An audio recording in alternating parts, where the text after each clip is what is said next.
وسلام على عباده الذين اصطفى أما بعد فأعوذ بالله من الشيطان الرجيم بسم الله الرحمن الرحيم أقم الصلاة لدلوك الشمس إلى غسق الليل وقرآن الفجر إن قرآن الفجر كان مشهودا سبحان ربك رب العزة عما يصفون وسلام على المرسلين والحمد لله رب العالمين اللهم صل على سيدنا محمد وعلى آل سيدنا محمد وبارك وسلم اللهم صل على سيدنا محمد وعلى آل سيدنا محمد وبارك وسلم اللهم صل على سيدنا محمد وعلى آل سيدنا محمد وبارك وسلم۔ نبی علیہ الصلاۃ والسلام نے یہ بات ارشاد فرمائی کہ بنی الاسلام علی خمس، اسلام کی بنیاد 5 ستونوں پر رکھی گئی ہے۔ نمبر 1، شہادت اللہ الہ الا اللہ وان محمد الرسول اللہ، کہ پہلی بات کہ اس بات کی گواہی دینا کہ اللہ کے سوا کوئی دوسرا معبود نہیں اور محمد صلی اللہ علیہ وسلم اللہ کے بندے اور اس کے رسول ہیں۔ گویا ایمان لانا، ایمان کا اقرار کرنا، یہ اسلام کا پہلا ستون ہے۔ دوسرا ستون ارشاد فرمایا وَإِقَامَ الصَّلَاةِ، نماز کا قائم کرنا۔ نماز دین اسلام کا دوسرا اہم ستون ہے۔ گویا یوں کہا جائے تو غلط نہیں ہوگا کہ جو بندہ کلمہ پڑھ کے اسلام لے آتا ہے، اسلام لانے کے بعد اس پر سب سے پہلی ذمہ داری اللہ رب العزت کی جانب سے نماز فجر کی ادائیگی ہے، نماز کی ادائیگی ہے۔ جو شخص نماز کو ادا کرے گا گویا اس نے اسلام کے اہم ترین ستون کو قائم کر دیا، اور جو شخص بھی اس نماز کو قائم نہیں کر پائے گا، حقیقت یہی ہے کہ اس بندے نے نماز کو قائم نہ کر کے اسلام کے ایک بڑے ستون کو ڈھا دیا۔ جیسے کسی گھر کی تعمیر کی جا رہی ہو تو سب سے پہلی چیز اس کی بنیادیں ڈالی جاتی ہیں، ستون قائم کیے جاتے ہیں۔ اگر ستون ہی کچا ہو، ستون ہی مضبوط نہ ہو تو اس صورت کے اندر عمارت اس ستون پہ قائم نہیں رہ سکتی۔ ایسے ہی نبی علیہ الصلاۃ والسلام بھی بات فرما رہے ہیں کہ نماز کا قائم کرنا اسلام کی بنیاد ہے۔ جب تک نماز قائم نہیں ہوگی اسلام کی عمارت مضبوط نہیں ہو سکتی۔ قرآن کریم میں اللہ رب العزت اس نماز کی فضیلت بیان فرماتے ہیں ان الفاظ کے ساتھ کہ وَأَقِمِ الصَّلَاةَ إِنَّ الصَّلَاةَ تَنْهَى عَنِ الْفَحْشَاءِ وَالْمُنْكَرِ، نماز کو قائم کرو، بے شک کہ نماز کا پڑھنا، نماز کا قائم کرنا انسان کو فحاشی سے اور بری باتوں سے، برے کاموں سے روکتی ہے۔ تو نماز کی یہ اہمیت ہے کہ اس کی وجہ سے انسان گناہوں سے بچ جایا کرتا ہے۔ اللہ کے حبیب صلی اللہ علیہ وسلم نے تو ایک جگہ یہ بات بھی ارشاد فرمائی کہ الصلاۃ عماد الدین، جس کی نماز جو ہے وہ دین کا ایک بنیادی ستون ہے۔ جس نے اس ستون کو قائم کیا اس نے اسلام کی پوری عمارت کی حفاظت کر لی، اور جس نے نماز کی اس ستون کو قائم نہ رکھا، نماز کو قائم نہ کیا، تو اس نے اسلام کی عمارت کو ڈھا دیا۔ نبی علیہ الصلاۃ والسلام نے نماز کو مومن کی پہچان بنایا۔ ارشاد فرمایا العہد الذی بیننا وبینہم الصلاۃ، کہ ہمارے اور کفر کے درمیان فرق کر دینے والی چیز نماز ہے۔ من ترکہا فقد کفر، جس نے نماز کو چھوڑ دیا اس نے گویا کفر کیا۔ کفر اور اسلام کے درمیان فرق کر دینے والی چیز نماز ہے۔ اور اتنی عجیب بات ہے کہ نبی علیہ الصلاۃ والسلام کے صحابہ جو اللہ کے حبیب صلی اللہ علیہ وسلم کے ساتھ شب و روز گزارا کرتے تھے، نبی علیہ الصلاۃ والسلام کے سفر اور حضر کے خادمین تھے، اللہ کے حبیب صلی اللہ علیہ وسلم کی مسلسل خدمت میں ہوتے تھے۔ نبی علیہ الصلاۃ والسلام ان کو بھی اس خدمت کے باوجود نماز کی پابندی کی تاکید فرماتے ہیں۔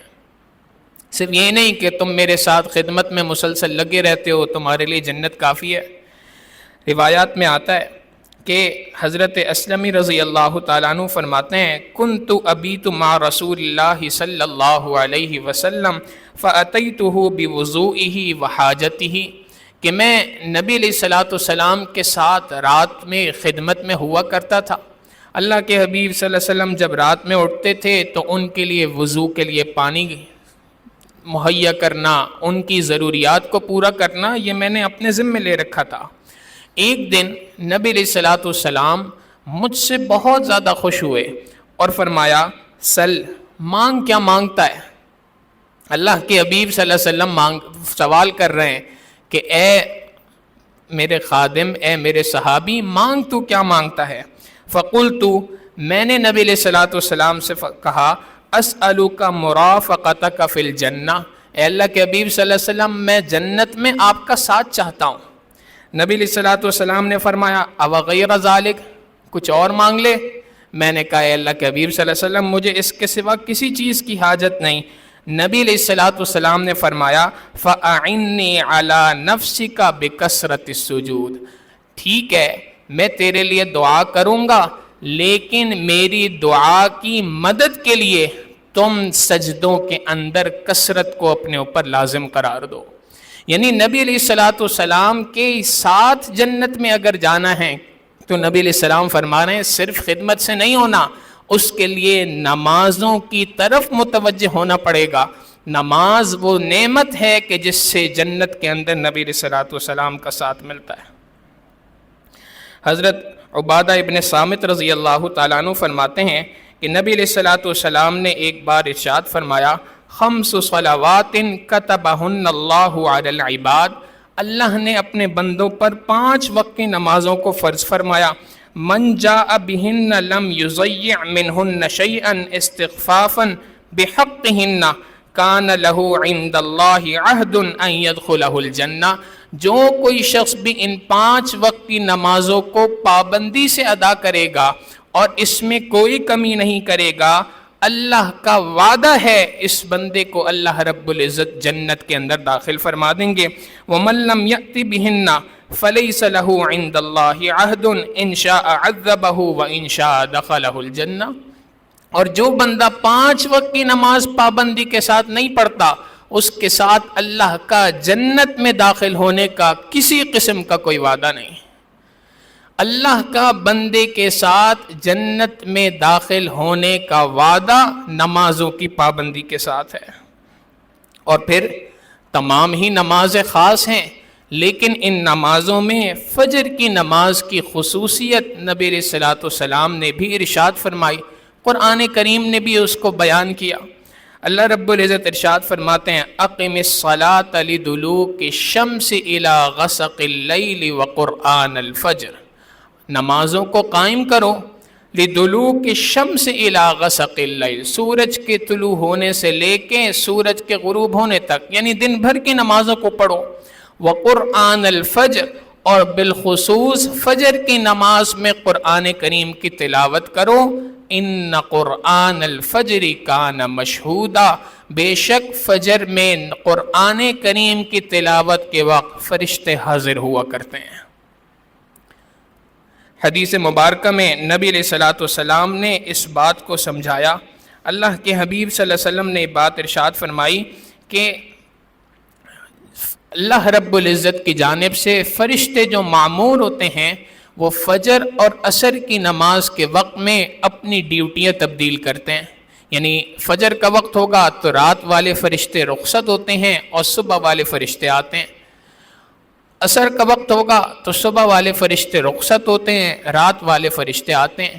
ان دونوں وقت کے فرشتوں کی ملاقات کا وقت ہوتا ہے، اور جب جو فرشتوں کی ٹیم اپنی ڈیوٹی پوری کر کے اوپر پہنچتی ہے، اللہ رب العزت ان سے سوال کرتے ہیں کہ تم نے میرے فلاں بندے کو کس حال میں پایا؟ اگر وہ فجر کی نماز میں حاضر تھا، عصر کی نماز میں حاضر تھا، تو وہ کہتے ہیں کہ اے اللہ، ہم نے آپ کے بندے کو آپ کی عبادت کے اندر پایا، اور اگر وہ بندہ اس وقت پر فجر کی نماز میں یا عصر کی نماز میں موجود نہ ہو تو اللہ کے فرشتے اللہ رب العزت کے سامنے اس بندے کی ایبسنٹ لگاتے ہیں، اے اللہ یہ بندہ موجود نہیں تھا۔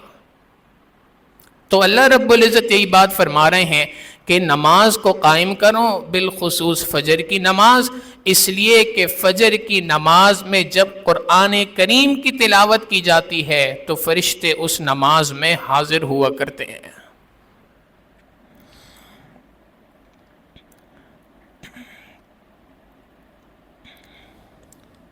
نبی علیہ الصلوۃ والسلام نے ایک حدیث مبارکہ میں ارشاد فرمایا، بخاری شریف کی روایت ہے، من صلی البردین دخل الجنہ، جس نے 2 ٹھنڈی نمازوں کی پابندی کی اللہ رب العزت اسے جنت میں داخل فرما دیں گے۔ صحابہ نے عرض کیا، اللہ کے حبیب صلی اللہ علیہ وسلم ٹھنڈی نمازیں کون سی ہیں؟ تو نبی علیہ الصلوۃ والسلام نے فرمایا، فجر کی نماز اور عصر کی نماز، جو ان 2 نمازوں کی پابندی کرتا ہے اللہ رب العزت کا اس کے ساتھ جنت میں داخل ہونے کا وعدہ ہے۔ نبی علیہ الصلوۃ والسلام نے ایک حدیث مبارکہ میں یہ بات بھی ارشاد فرمائی، بشر المشائین فی الظلم الی المساجد بنور تام یوم القیامہ، ان لوگوں کے لیے، ان چلنے والوں کے لیے خوشخبری ہے جو رات کے اندھیرے میں مسجد کی جانب اپنے قدم بڑھاتے ہیں۔ یہ اندھیرے میں مسجد کی جانب قدم بڑھانا کل قیامت کے دن ان کے لیے پل صراط پر نور کے حصول کا ذریعہ بنے گا۔ جو چاہتا ہے کہ پل صراط پہ مجھے نور مل جائے، اس کو چاہیے کہ وہ اپنے قدم مسجد کی جانب فجر کی نماز میں چلائے۔ یہ مسجد کی جانب اپنے قدم چلانا، یہ حقیقتاً انسان کے لیے اس دن نور اور روشنی کا ذریعہ ہوگا۔ قرآن کریم بتاتا ہے کہ جب قیامت کا دن ہوگا تو اس دن بعض خوش قسمت وہ ہوں گے کہ جن کی ایمان کی روشنی کی بنا پر وہ تیزی کے ساتھ پل صراط سے گزر رہے ہوں گے۔ کچھ لوگ جو بدقسمت ہوں گے وہ پیچھے رہ گئے ہوں گے، ان کے پاس روشنی نہیں ہوگی، تو وہ ان سے کہیں گے کہ بھائی تھوڑا سا رک جاؤ، ہمیں بھی چلنے دو۔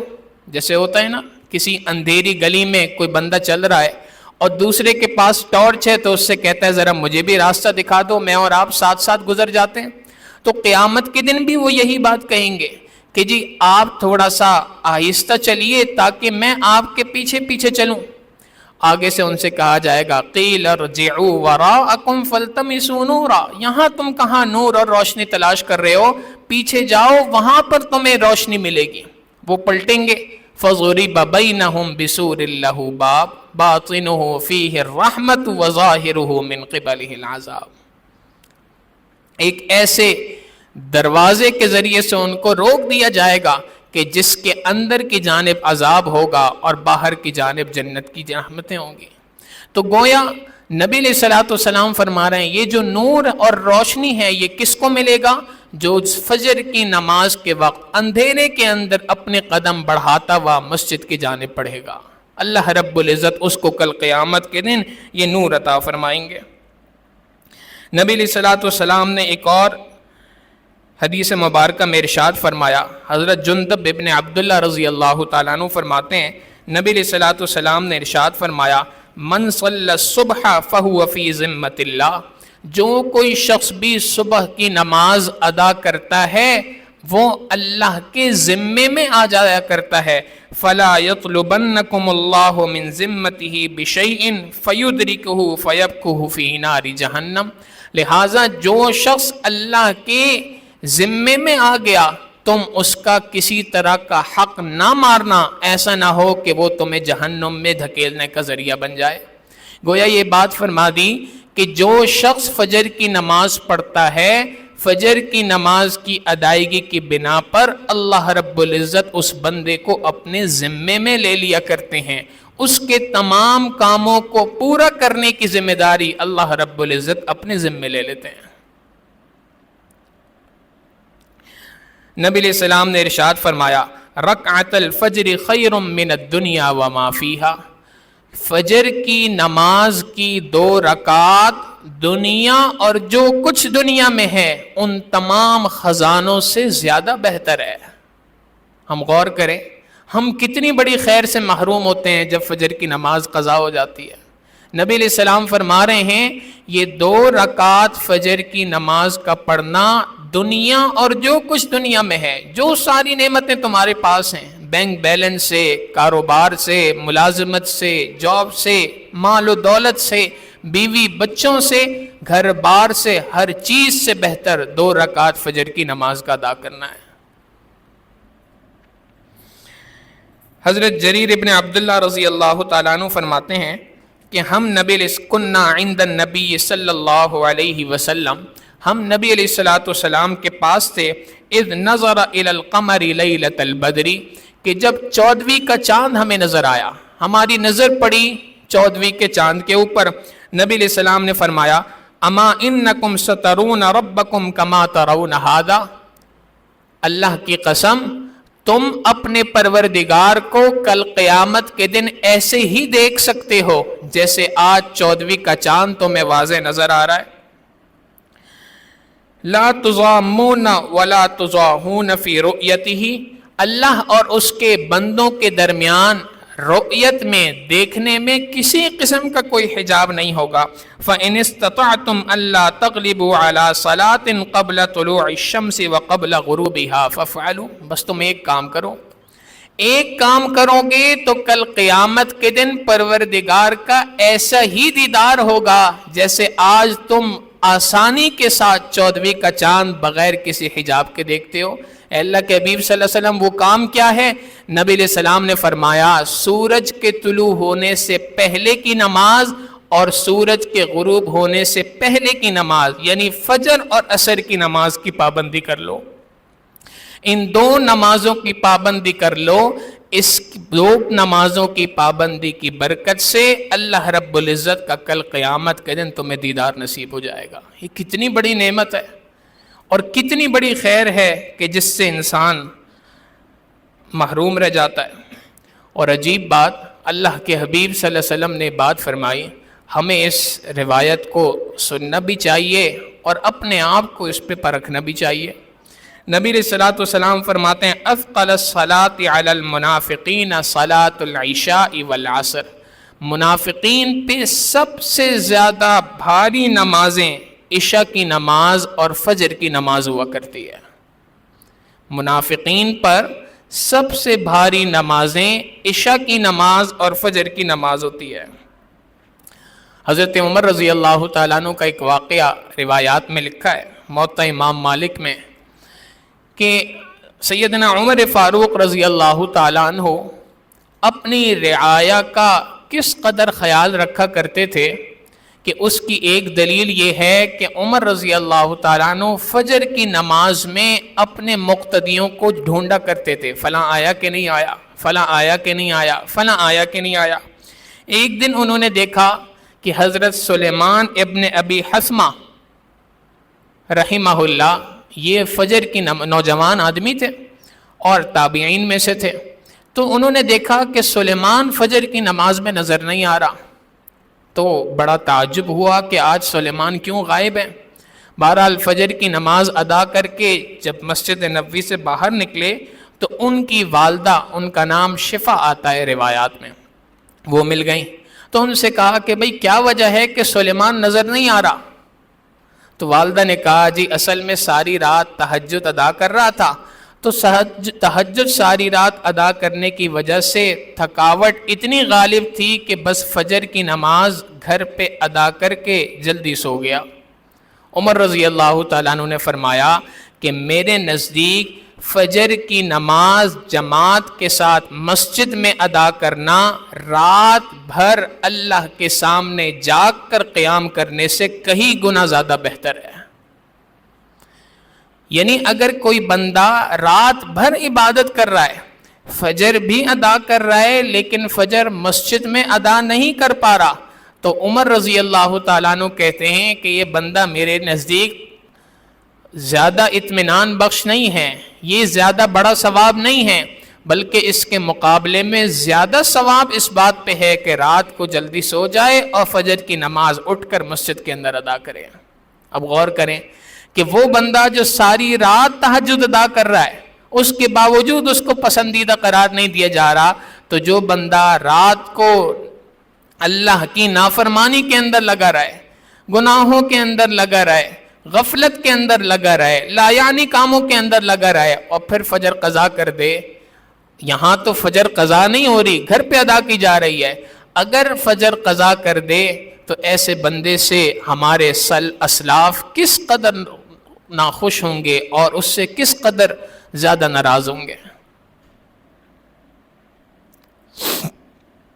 حضرت ابن مسعود رضی اللہ تعالیٰ عنہ ارشاد فرماتے ہیں کہ ہم میں سے جب کوئی شخص فجر کی جماعت سے غیر حاضر ہوا کرتا تھا، عجیب بات فرماتے ہیں، جب ہم میں سے کوئی شخص فجر کی جماعت سے غیر حاضر ہوا کرتا تھا تو ہم اپنے درمیان اس بندے کو منافق سمجھا کرتے تھے، باوجود اس کے کہ اس کو کوئی شرعی عذر لائق ہو، یہاں تک کہ وہ بیمار ہونے کی وجہ سے نہ بھی آئے، تب بھی مسجد کے اندر جماعت سے نماز ادا کرنے نہیں آیا تو ہم اس بندے کو منافق سمجھا کرتے تھے۔ ہم اپنا جائزہ لیں ذرا۔ امام احمد ابن حنبل رحمہ اللہ یہ بات ارشاد فرمایا کرتے تھے، بلکہ امام احمد ابن حنبل رحمہ اللہ کے بارے میں بات آتی ہے کہ امام احمد ابن حنبل رحمہ اللہ نمازوں کی پابندی اس طور پہ کیا کرتے تھے کہ جس وقت پر ان کی وفات ہوئی، شاگردوں نے گواہی دی کہ پچھلے 40 سال سے امام احمد ابن حنبل رحمہ اللہ کی نماز چھوٹنا تو بڑی دور کی بات، جماعت چھوٹنا تو بڑی دور کی بات، کبھی تکبیر اولیٰ بھی فوت نہیں ہوئی۔ یہ کیسے اسلاف تھے، کیسے لوگ تھے، ہم ان کے نام لیوا ہیں، ہم اپنے آپ کو دیکھیں اور اپنے اسلاف کو دیکھیں۔ چنانچہ یہ بات ذہن میں رکھیے گا کہ فجر کی نماز کا قضا ہو جانا واقعہ نہیں ہے، فجر کی نماز کا قضا ہو جانا یہ ایک دل کا حادثہ ہے، یہ روحانی موت کی دلیل ہے، یہ عام بات نہیں ہے۔ یہ ایسا نہیں ہو سکتا کہ ہم کہیں کہ جی الارم بند ہو گیا تھا، سوتا رہ گیا، یہ انسان کے سوتے رہنے کی دلیل نہیں بلکہ دل کے سو جانے کی دلیل ہے۔ فجر کی نماز تو ایمان کا سب سے پہلا امتحان ہے، اگر ہم پہلے امتحان میں فیل ہو گئے تو آگے کیا کریں گے بھلا؟ دن کا سب سے پہلا کام اللہ رب العزت کی عبادت اللہ نے مقرر کیا کہ انسان اپنے دن کا آغاز کرے اللہ رب العزت کی عبادت کے ساتھ۔ تو گویا جب بندہ فجر کی نماز جماعت کے ساتھ ادا کرتا ہے تو اپنی پریورٹی طے کرتا ہے، ترجیحات طے کرتا ہے کہ میرے نزدیک سب سے اہم کام اللہ رب العزت کی عبادت تھی جو میں نے کر لی، میرے نزدیک سب سے اہم کام نماز تھا جو میں نے کر لیا۔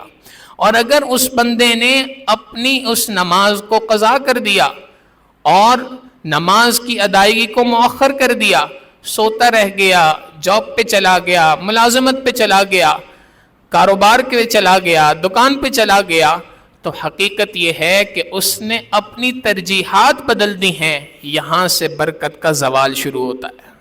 آج ہم سوال کرتے ہیں جی ہماری زندگیوں میں برکت نہیں، کاموں میں برکت نہیں، کاروبار میں برکت نہیں، مال و دولت میں برکت نہیں، آل اولاد میں برکت نہیں۔ برکت کی سب سے پہلی سیڑھی فجر کی نماز تھی جس کی خیر سے ہم محروم رہ گئے۔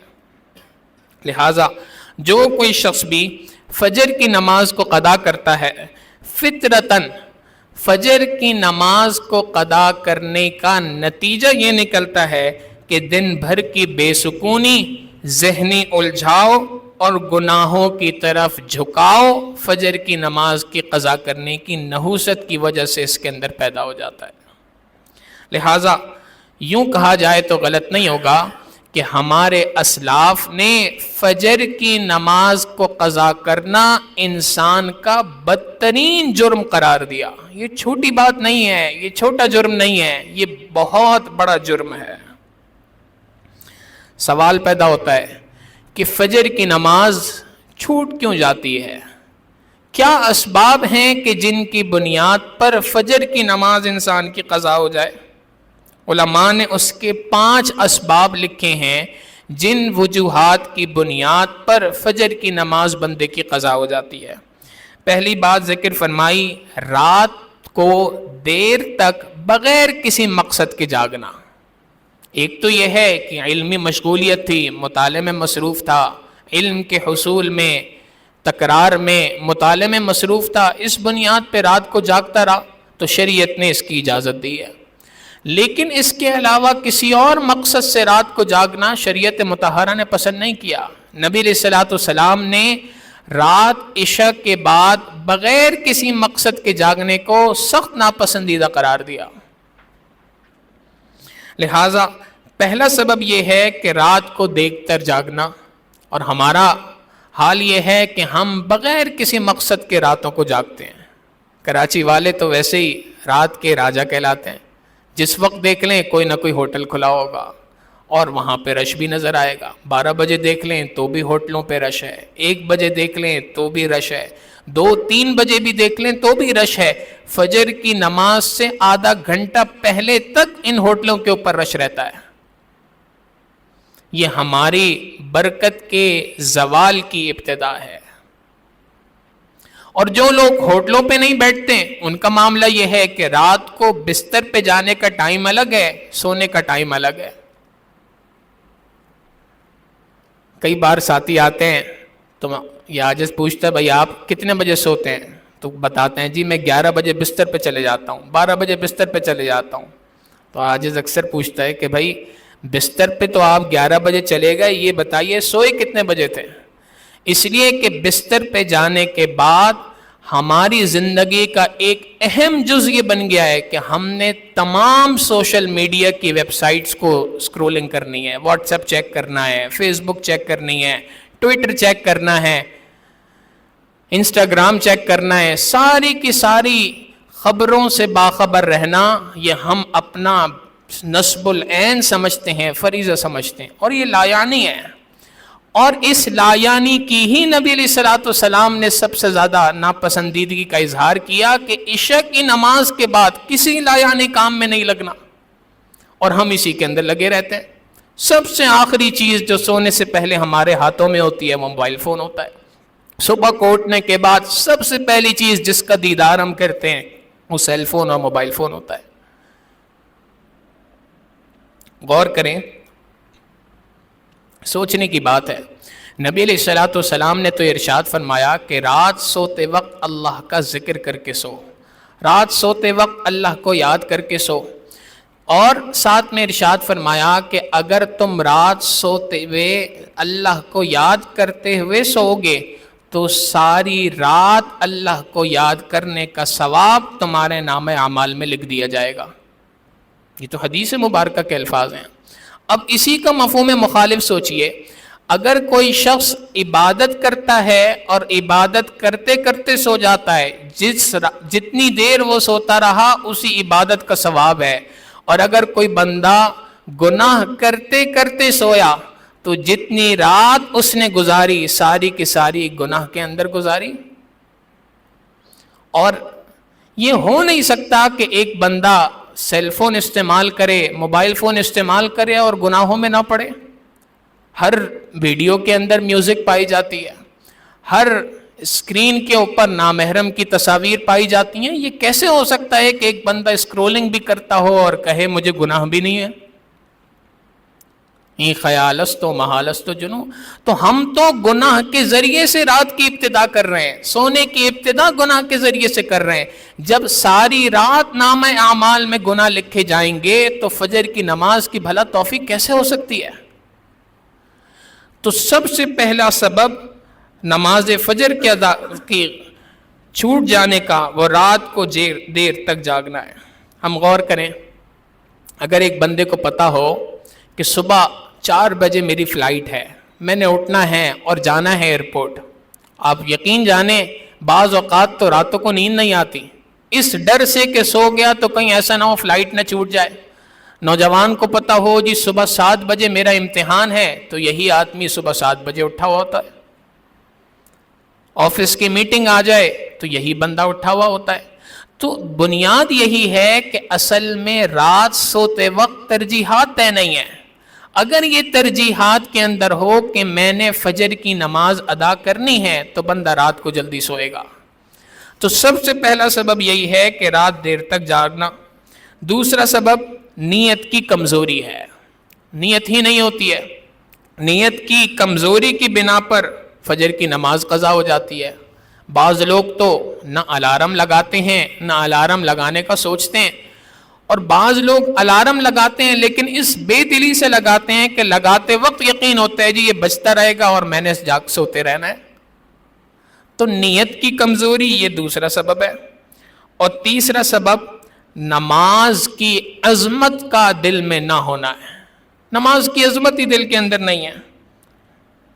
ہمیں اگر اس بات کا علم ہو کہ کل صبح اللہ رب العزت سے ملاقات ہے تو آپ بتائیں کہ ہم کیا تیاری کریں گے. اگر ہمیں پتہ ہو کہ صبح اللہ سے ملاقات ہے تو کیا رات سوتے وقت بندہ الارم لگائے گا کہ نہیں لگائے گا؟ جی ہاں, یقیناً لگائے گا. اور یہ بھی سمجھ لیجئے کہ جب مؤذن اذان دیتا ہے تو حقیقتاً وہ اللہ رب العزت کی جانب سے ملاقات کا ٹائم دے رہا ہوتا ہے کہ رب کریم نے تمہیں ملاقات کے لیے بلایا ہے, آ جاؤ مسجد.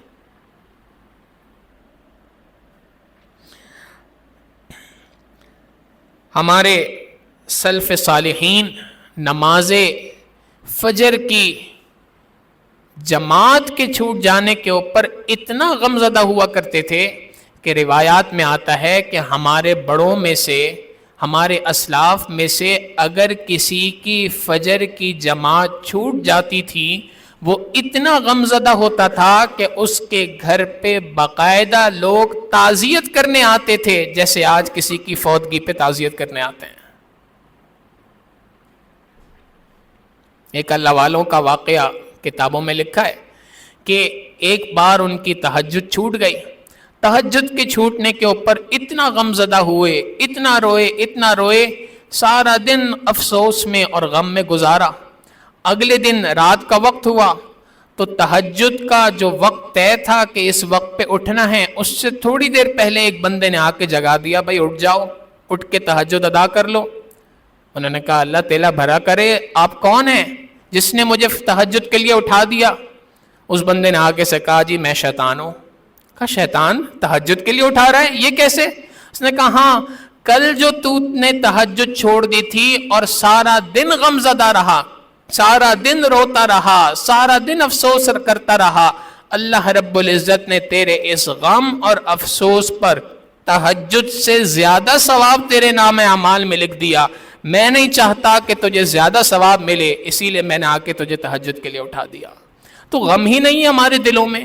ان حضرات کے دلوں میں تہجد کے چھوٹ جانے کا اتنا غم تھا, کیا فجر کے چھوٹ جانے کا ہمارے دلوں میں بھی کوئی غم ہوتا ہے؟ تو پہلا سبب رات کو دیر تک جاگنا, دوسرا سبب نیت کی کمزوری کا ہونا, تیسرا سبب دل میں نماز کی عظمت کا نہ ہونا, اور چوتھا سبب سستی اور شیطان کی جانب سے تسلی پر اطمینان کرنا. شیطان انسان کو تسلی دیتا ہے. نبی علیہ الصلوۃ والسلام نے ارشاد فرمایا یعقد الشیطان علی قافیۃ رأس احدکم, جب تم میں سے کوئی شخص سوتا ہے تو شیطان اس کے سر پر 3 گرہیں لگا دیا کرتا ہے. اذا هو نام 3 عقد يضرب كل عقدة عليك ليل طويل فرقد. لہذا شیطان اس کے سر پر 3 گرہیں باندھ دیتا ہے اور اس کو کہتا ہے سو جا, ابھی تو رات لمبی پڑی ہے. فَإِنِ اسْتَيْقَظَ فَذَكَرَ اللَّهَ انْحَلَّتْ عُقْدَةٌ, کہ جب بندہ جاگتا ہے تو جاگتے کے ساتھ ہی اگر اللہ کو یاد کرے تو 3 میں سے 1 گرہ کھل جاتی ہے. فَإِن تَوَضَّأَ, اگر وہ وضو کر لے, انْحَلَّتْ عُقْدَةٌ, تو اس صورت میں دوسری گرہ کھل جاتی ہے. فَإِن صَلَّى, اور اگر وہ کھڑے ہو کر وضو کر کے نماز بھی ادا کر لے, انْخَلَّتْ عُقْدَةٌ, تو اس صورت میں تیسری گرہ بھی کھل جاتی ہے. نتیجہ یہ نکلتا ہے فَأَصْبَحَ نَشِيطًا طَيِّبًا نَفْسِ, تو اس صورت میں بندہ چستی کے ساتھ اپنی صبح کرتا ہے اور اطمینان قلب کے ساتھ اپنی صبح کرتا ہے. وَإِلَّا أَصْبَحَ خَبِيثَ النَّفْسِ كَسَلَانٍ، اور اگر وہ بندہ فجر کی نماز ادا نہ کر پایا تو یہ 3 گرہیں بند رہتی ہیں، اور 3 گرہوں کے بند رہ جانے کی وجہ سے اس کی دن بھر سستی ہی اس کی طبیعت پہ غالب رہتی ہے اور نفس کے اندر خباثت پائی جاتی ہے. یہ حدیث مبارکہ کے الفاظ ہیں. اور 5واں سبب تکبر اور غرور کرنا، دوسرے کو کمتر سمجھنا، اللہ رب العزت اس کی بنیاد پر بھی فجر کی نماز کی توفیق چھین لیتے ہیں. بعض اوقات ہوتا ہے کسی بندے کو اللہ نے چند دن فجر کی نماز جماعت کے ساتھ مسجد میں ادا کرنے کی توفیق دے دی، اب وہ دائیں بائیں دیکھتا ہے، جی فلاں بندہ نظر آ رہا ہے کہ نہیں آ رہا، فلاں نظر آ رہا ہے کہ نہیں آ رہا، فلاں نظر آ رہا ہے کہ نہیں آ رہا. اور جب نظر نہیں آتا تو اپنے آپ کو دل میں کہتا ہے دیکھو میں کتنا زبردست اللہ کا ولی ہوں، فجر کی نماز میں جماعت سے پڑھ رہا ہوں، فلاں بندہ تو نظر ہی نہیں آ رہا. جب بندہ اس غرور، اس تکبر کے اندر آتا ہے، دوسرے کو کمتر سمجھنے لگتا ہے، رب کریم اس بندے سے بھی اس عبادت کی توفیق کو چھین لیا کرتے ہیں کہ میرے بندے تو اگر فجر کی نماز میں مسجد کے اندر ہے تو یہ تیرا کمال نہیں، یہ تو میرا کمال ہے جو میں نے تجھے پہنچایا ہے. تو یہ 5 اسباب ہیں بنیادی طور پہ جن کی بنیاد پر انسان کو فجر کی نماز جماعت کے ساتھ پڑھنے کی توفیق نہیں ملتی. لہٰذا علماء نے لکھا کہ 5 کام وہ ہیں جن کو کرنے سے فجر کی نماز کی توفیق انسان کو مل جایا کرتی ہے. اسی کے مخالف ہیں، یہی 5 کام کرنے کے نہیں ہیں. سب سے پہلا کام جلدی سو جانا، بلا وجہ نہ جاگنا. اس لیے کہ ہمارے مشائخ نے یہ بات لکھی کہ رات کو بغیر کسی وجہ کے، ایک تو یہ ہے کہ علمی کوئی مصروفیت ہے، کوئی اور مشغولیت آ گئی، ایک یہ ہے کہ بغیر کسی وجہ کے جاگ رہا ہے. تو فرمایا ہمارے مشائخ نے کہ بلا وجہ عشاء کی نماز کے بعد دیر تک جاگتے رہنا انسان کی دل کی سختی کی پہلی سیڑھی ہے. دل سخت ہو جایا کرتا ہے بغیر کسی وجہ کے رات کو جاگنے سے. لہٰذا جلدی سونے کا اہتمام کرنا چاہیے. اور دوسری بات، سونے سے پہلے اٹھنے کی پختہ نیت کریں. آئینے کے سامنے کھڑے ہو کے اپنے آپ سے بات کریں کہ کیا تو پروردگار سے ملاقات نہیں کرے گا؟ اس دن تجھے اپنے پروردگار کے سامنے شرمندگی محسوس نہیں ہوگی کہ تو فجر کی نماز میں سوتا رہا؟ تو اپنے آپ سے مسلسل باتیں کرتے رہنا، اپنی دل کی نیت کو پختہ کرنا، یہ دوسرا قدم ہے، دوسرا اسٹیپ ہے فجر کی نماز کو جماعت کے ساتھ ادا کرنے کا. تیسرا قدم، تیسرا سبب، رات سونے سے پہلے باوضو ہو کے سونا، ذکر و اذکار کرتے ہوئے سونا. جو بات پہلے ذکر کی، اگر موبائل فون دیکھتے ہوئے سوئیں گے تو ساری رات موبائل فون کا گناہ نامہ اعمال میں لکھا جائے گا، اور جس بندے کے نامہ اعمال میں گناہ لکھا جائے اس کو فجر میں کیسے توفیق مل سکتی ہے؟ ہمارے حضرت تو یہ بات فرماتے ہیں جو بندہ فجر کی نماز مسجد میں ادا نہ کر پائے تو وہ یہ نہ سمجھے کہ آج میں فجر میں آ نہیں سکا، میں فجر نہیں پڑھ سکا، بلکہ یہ سمجھ لے کہ اللہ رب العزت میری شکل ہی دیکھنا نہیں چاہتے تھے، مجھے سلا دیا کہ تیری کوئی ضرورت مجھے نہیں، سوتے رہ جا. حقیقت یہی ہے میرے دوستوں. لہٰذا رات کو ذکر و اذکار کرتے ہوئے سوئیں، کہ ساری رات نامہ اعمال میں ذکر کرتے ہوئے ذاکرین میں بندہ شامل ہو. حدیث مبارکہ میں نبی علیہ السلام نے فرمایا رات سوتے وقت بندہ اللہ کو یاد کرتے ہوئے سو جائے اور سوتے ہوئے اگر اس کو موت آ جائے تو اس کا شمار ذاکرین میں ہوگا. ذکر کرتے ہوئے اس کو موت آ گئی. اب ہم ذرا غور کریں کہ ہم رات کو جو موبائل فون استعمال کرتے ہوئے سوتے ہیں، اگر سونے کی حالت میں موت آ جائے تو کس حالت میں لکھا جائے گا ہمیں؟ لہٰذا اللہ رب العزت کی جانب متوجہ ہو کے رات کو سوئیں. پہلا کام جلدی سونا، دوسرا کام سونے سے پہلے پکی نیت کا کرنا، تیسرا کام رات سونے سے پہلے وضو کر کے ذکر و اذکار کر کے سونا. نبی علیہ السلام کی سنت مبارکہ ہے، سورہ ملک پڑھ کے سویا کرتے تھے، معوذتین، سورہ فلق، سورہ ناس پڑھ کے سویا کرتے تھے. تو ہم بھی اپنا کچھ معمول اس طرح کا بنائیں کہ رات سونے سے پہلے اپنے موبائل فون کو اپنے سے دور رکھیں اور موبائل فون دور رکھ کے اللہ کو یاد کرتے ہوئے سنت کے مطابق سوئیں۔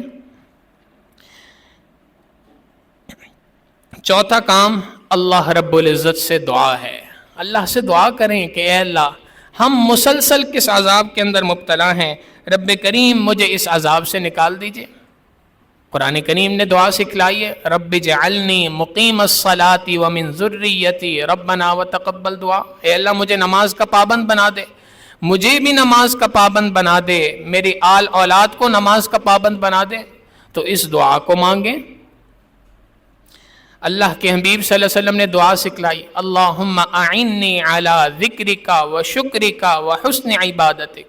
اے اللہ اپنی عبادت پر، اپنی یاد پر، اپنے شکر پر میری مدد فرما دے۔ تو اللہ سے دعائیں مانگیں۔ اور پانچواں کرنے کا کام یہ ہے کہ اسباب کو اختیار کریں۔ اسباب کو اختیار کرنا کیا ہے؟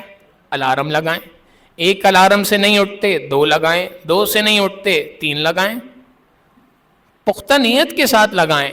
اپنے کسی ساتھی کو اس بات کی درخواست کریں کہ بھئی مجھے فجر میں اٹھا دینا۔ حقیقت یہ ہے کہ جب بندہ دوسرے سے یہ بات کہتا ہے کہ مجھے فجر میں اٹھا دینا، یہ اس کی جانب سے عاجزی اور انکساری کی علامت ہے، اس کی جانب سے طلب کا اظہار ہے، اور طلب اور عاجزی پہ اللہ رب العزت بندے کے ساتھ رحمت کا معاملہ فرما دیتے ہیں۔ ایک واقعہ سنا کے بات کو مکمل کروں گا۔ ہمارے حضرت نے واقعہ سنایا کہ ایک علاقے کی مسجد کی تبلیغی جماعت کے امیر صاحب تھے۔ انہوں نے حضرت سے یہ بات کہی کہ حضرت میرے ساتھ ایک بڑا عجیب معاملہ تھا۔ میں مسجد کے اندر جماعت کی ساتھیوں کا امیر تھا اور لوگ مجھے نیک پارسا سمجھتے تھے اور سب میرے تقوی کی گن گایا کرتے تھے۔ میرا حال یہ تھا کہ مجھے فجر کی نماز پڑھنے کی توفیق نہیں ملتی تھی، فجر کی نماز میں سوتا رہتا تھا، اور کئی بار اس کے لیے میں نے کوششیں کیں، کبھی اس سے کہا، کبھی اس سے کہا، کبھی دعائیں کیں، کبھی اسباب اختیار کیے، الارم لگائے، لیکن جتنے اسباب اختیار کرتا گیا یہ چیز مجھے کبھی نعمت حاصل نہیں ہو سکی۔ دل ہی دل کے اندر بڑا شرمندہ بھی ہوتا تھا، اپنے آپ کو کوستا بھی تھا، لیکن بہرحال فجر کی نماز کی توفیق نہیں ملتی تھی۔ کہتے ہیں ایک بار کسی کام سے اپنے شہر سے باہر جانا ہوا تو کسی ساتھی کے ہاں ٹھہرنا ہوا۔ وہاں پر رات کو جب ہم سونے لگے تو اس نے کہا کہ بھئی بات یہ ہے کہ ہم تو فجر میں بڑے سست لوگ ہیں، فجر میں اٹھتے ہی نہیں، آپ تو ماشاءاللہ نیک آدمی ہیں، مسجد کی جماعت کے امیر صاحب ہیں، تو آپ تو تہجد سے اٹھ جاتے ہوں گے، آپ سے بس اتنی درخواست ہے کہ جب آپ اٹھیں تو مجھے بھی فجر کے لیے اٹھا دیجیے گا۔ امیر صاحب کہنے لگے کہ جی میری آنکھوں میں آنسو آ گئے۔ میں نے اس سے کہا کہ بھائی میں بھی تیری طرح کا ایک عام بندہ ہوں، اگر میں اٹھ گیا تو آپ کو اٹھا دوں گا، اور اگر آپ اٹھ گئے تو آپ سے التجا ہے مجھے آ کے اٹھا دینا۔ کہتے ہیں یہ عاجزی کے ساتھ یہ الفاظ کہنے کی دیر تھی، وہ دن ہے اور آج کا دن ہے، 10 سال سے اوپر ہو گئے، اللہ رب العزت نے کبھی فجر کی نماز قضا ہونے کا موقع نہیں دیا۔ تو عاجزی اور انکساری، اسباب کا اختیار کرنا، الارم کا لگانا، دوسروں سے درخواست کرنا، یہ سب کے سب اسباب ہیں۔ ان اسباب کو اختیار کرنے سے اللہ رب العزت انسان کو فجر کی نماز کی توفیق عطا فرما دیتے ہیں۔ لہٰذا نیت کیجئے اس بات کی کہ آج کے بعد کچھ ہو جائے ہم نے فجر کی نماز کو مسجد کے اندر جماعت کے ساتھ ادا کرنا ہے۔ اللہ رب العزت ہمیں فجر کی نماز جماعت کے ساتھ ادا کرنے کی توفیق عطا فرمائے۔ وآخر دعوانا ان الحمد للہ رب العالمین۔ مراقبہ کر لیجئے، پھر دعا کرتے ہیں۔ آنکھوں کو بند کر لیں، سر کو جھکا لیں۔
یہ کیسا دل ہے سینے میں الہی، یہ کیسا دل ہے سینے میں الہی،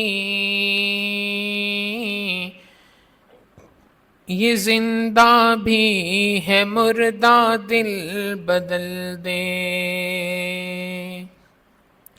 پڑا ہوں تیرے در پر دل شکستہ، پڑا ہوں تیرے در پہ دل شکستہ، رہوں کیوں دل شکستہ دل بدل دے، میری فریاد سن لے میرے مولا، میری فریاد سن لے میرے مولا، بنا لے اپنا بندہ دل بدل دے، ہوا و حرص والا دل بدل دے، میرا غفلت میں ڈوبا دل بدل دے۔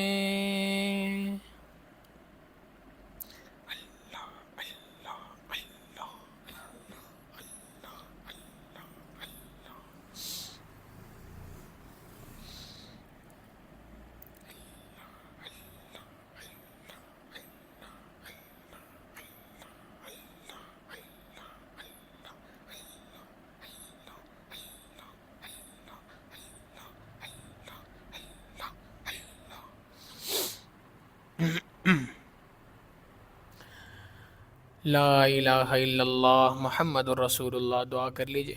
سبحان ربی العلی وہاب، اللہم صلی علی سیدنا محمد وعلی آل سیدنا محمد وبارک وسلم۔ ربنا ظلمنا انفسنا وان لم تغفر لنا وترحمنا لنکونن من الخاسرین۔ رب کریم، ہم آپ کے گناہ گار، سیاہ کار، خطا کار بندے آپ کے دربار میں حاضر ہیں۔ اللہ ہمارے گناہوں کو معاف فرما، ہماری خطاؤں سے درگزر فرما، ہمارے عیبوں کی پردہ پوشی فرما۔ رب کریم، ہم حقیقت میں نہایت گندے ہیں، اگرچہ بندے تو آپ کے ہی ہیں، اللہ حقیقت میں بہت گندے ہیں۔ رب کریم، ہمارے اندر کی گندگیوں کو دور فرما دیجئے۔ اے اللہ، ہمارے اندر کی گندگیوں کو دور فرما دیجئے، ہمارے باطن کو اے اللہ صاف فرما دیجئے۔ اے کریم آقا، گناہوں سے اور گناہوں کے اثرات سے اللہ ہماری زندگیوں کو ختم فرما، اے اللہ صاف فرما دیجئے۔ رب کریم، گناہوں کا خاتمہ فرما دیجئے، گناہوں کے اثرات کا خاتمہ فرما دیجئے۔ رب کریم، ہم گناہ گار ہیں، خطا کار ہیں، لیکن اللہ بندے تو آپ ہی کے ہیں، آپ کے پیارے محبوب صلی اللہ علیہ وسلم کے امتی ہیں۔ رب کریم، اس نسبت کی لاج رکھ لیجئے۔ اللہ ہمیں گناہوں سے پاک صاف زندگی نصیب فرما دیجئے، طاعات کی عزت بھری زندگی نصیب فرما دیجئے۔ رب کریم، ہم کب تک گناہوں بھری زندگی گزارتے رہیں گے؟ کب تک آپ سے دور بھٹکتے پھریں گے؟ اللہ کب تک فجر کی نمازوں کو قضا کرتے پھریں گے؟ اے کریم آقا، آج آپ کے سامنے نیت کرتے ہیں، اے اللہ 5 وقت کی نماز کو جماعت کے ساتھ مسجد میں ادا کریں گے۔ رب کریم، اس پر آپ ہماری مدد فرما دیجئے۔ اللہ اپنی مدد کو شامل حال فرما دیجئے۔ آپ کی مدد کے بغیر تو اللہ یہ کام بہت مشکل ہے، اللہ آپ کی مدد شامل حال ہو جائے تو آسان ہے۔ ہم کمزور ہیں، آپ طاقتور ہیں، اور کمزور ہمیشہ قوی کو پکارا کرتا ہے۔ اے کریم آقا، ہم آپ کو پکارتے ہیں، اپنی مدد شامل حال فرما دیجئے، اپنی مدد فرما دیجئے، گناہوں سے پاک صاف زندگی ہمیں نصیب فرما دیجئے۔ رب کریم، اے اللہ، ایمان حقیقی کی حلاوت ہمیں نصیب فرما دیجئے، ایمان حقیقی کی حلاوت نصیب فرما دیجئے، کرم کا معاملہ فرما دیجئے، فضل کا معاملہ فرما دیجئے، عافیت کا معاملہ فرما دیجئے۔ اللہ ہم میں جو بیمار ہیں انہیں شفاء کلی نصیب فرما، جو مقروض ہیں ان کے قرضوں کی ادائیگی کی غیب سے سبیل پیدا فرما۔ اے اللہ، بے روزگاروں کو حلال طیب روزگار عطا فرما، جو برسر روزگار ہیں اللہ ان کے روزگار میں ترقی و برکت عطا فرما۔ اے اللہ، بے اولادوں کو نیک اولاد عطا فرما، جو صاحب اولاد ان کی اولادوں کو نیکوکار بنا، فرما بردار بنا، ماں باپ کی آنکھوں کی ٹھنڈک بنا، جن گھروں میں جوان لڑکے لڑکیاں موجود ہیں اللہ ان کے مستقبل کو روشن فرما، ماں باپ کے لیے ان کے فرائض کا ادا کرنا آسان فرما۔ رب کریم اے اللہ جہاں کہیں مسلمان پریشان حال ہیں، بالخصوص فلسطین میں، اللہ ان مسلمانوں پر اپنا رحم فرما دیجئے۔ اے اللہ وہاں کے مسلمان بھوک کے اندر مبتلا ہیں، پیاس کے اندر مبتلا ہیں، اللہ قحط کے اندر مبتلا ہیں، اللہ خون ریزی کے اندر مبتلا ہیں۔ رب کریم اللہ آپ ان کی مدد فرما دیجئے، اللہ غذائی قلت کا خاتمہ فرما دیجئے، قحط سالی کا خاتمہ فرما دیجئے۔ اے کریم آقا اللہ مسلمانوں کو عروج، ترقی، غلبہ اور شوکت نصیب فرما دیجئے۔ اللہ جو لوگ وہاں پر امدادی کارروائیاں کر رہے ہیں اللہ ان کو اجر عظیم عطا فرما دیجئے، ان کی حفاظت فرما دیجئے۔ اللہ جو لوگ بھی اب تک شہید ہو چکے ہیں اللہ ان کی شہادتوں کو قبول فرما دیجئے، جو زخمی ہیں اللہ انہیں صحت عطا فرما دیجئے۔ اے اللہ جو بچے وہاں پہ بھوکے ہیں رب کریم آپ اپنا کرم فرماتے ہوئے ان تک اللہ امداد کو پہنچا دیجئے، اللہ ان کے لیے ان کی نصرت فرما دیجئے، ان کی جان مال عزت آبرو کی حفاظت فرما دیجئے۔ رب کریم اے اللہ یہود اور اسرائیل کو تباہ و برباد فرما دیجئے، ہلاک کر دیجئے، اللہ عبرت کا نمونہ بنا دیجئے، ان پر بھوک اور خوف کو مسلط فرما دیجئے۔ رب کریم مسلمانوں کو عروج، ترقی، غلبہ اور شوکت نصیب فرما دیجئے۔ اللہ ہمیں بار بار اپنے گھر کا دیدار نصیب فرما، اپنے پیارے محبوب صلی اللہ علیہ وسلم کی در کی حاضری نصیب فرما، ہم نے جو مانگا عطا فرما، مانگنا چاہیے تو نہیں مانگ سکے اللہ اپنی رحمت سے ہمیں عطا فرما، ہمارے اس ملک کی حفاظت فرما، جو لوگ بھی اس ملک کے اور اسلام کے دشمن ہیں اللہ انہیں ہدایت عطا فرما، جن کی قسمت میں ہدایت نہیں اللہ انہیں چن چن کر یہاں سے دفع دور فرما۔ ربنا تقبل منا انک انت السمیع العلیم وتب علینا انک انت التواب الرحیم وصلی اللہ تعالی علی حبیبہ سیدنا محمد وآلہ واصحابہ اجمعین برحمتک یا ارحم الراحمین۔